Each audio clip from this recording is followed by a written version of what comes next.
Hello বন্ধুরা, দেখুন এই যে এই বাড়িটার টাইমিংয়ের লাইনটা কিভাবে তৈরি করা হচ্ছে। নষ্ট হইও না বাপ, ইসলামের জন্য লড়বে কে বাপ? মুরব্বীরা তো চলে যাবে বাপ।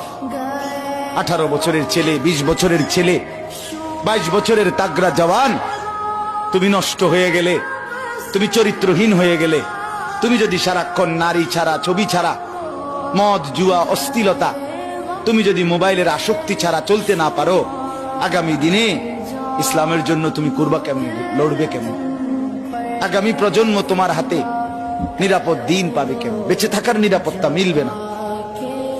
বেঁচে থাকা 53 বছর বাংলাদেশের বয়স, 53 বছরের সমাজে বেনামাজির সংখ্যা যদি এত বেশি হয়, 53 বছরের ভিতরে মোবাইলে আসক্ত যুবকের সংখ্যা যদি এত বেশি হয়, 53 বছরের ভিতরে বেপর্দা নারীর পরিমাণ যদি এত বেশি হয়, এত মসজিদ মাদ্রাসা চারদিকে থাকার পরেও যদি এই মসজিদ মাদ্রাসা ষড়যন্ত্রের কারণে কমে যায়,